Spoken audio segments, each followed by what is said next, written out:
RPGED numéro 13, Darkness. Quelle surprise que je suis surpris. Alors bon, j'ai pas grand chose à dire sur les ténèbres puisque ma façon de concevoir les fictions fait que, par exemple,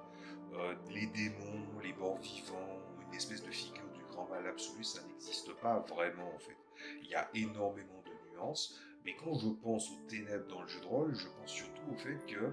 dans l'obscurité, là où les personnes ont parfois peur de pouvoir évoluer,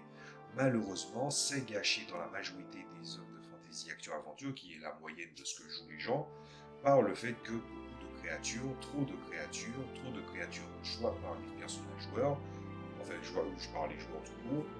c'est la vision nocturne ou l'infravision. Alors très souvent, c'est la vision nocturne.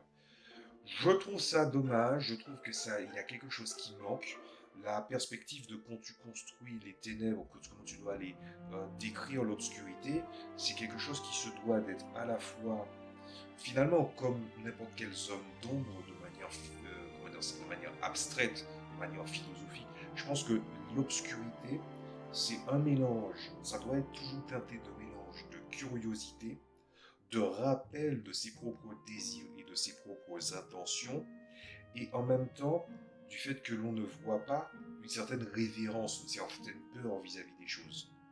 Je pense que la vision nocturne vient gâcher un peu tout ça. C'est pour ça que je me suis retourné vers un petit peu des expériences OSR grâce à Clé de seconde édition, et que par exemple,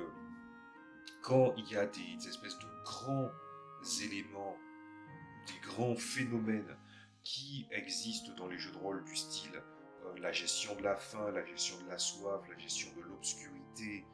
ou encore tout simplement les consommables qui sont présents dans un esprit logistique, c'est quelque chose qui finit par revenir parce que derrière les figures qui sont en fait des challenges, pour la plupart des challenges d'ordre combatif, ou parfois d'autres d'exploration et dans d'autres très rares cas des conflits sociaux, ben, l'environnement et aussi ce que l'environnement peut te donner ou ce qu'il exige de toi demande une part d'opposition aussi. Donc les ténèbres, ça me fait penser à tout ça. Donc je tenais à vous mettre en garde là-dessus et peut-être essayer de revoir votre position là-dessus.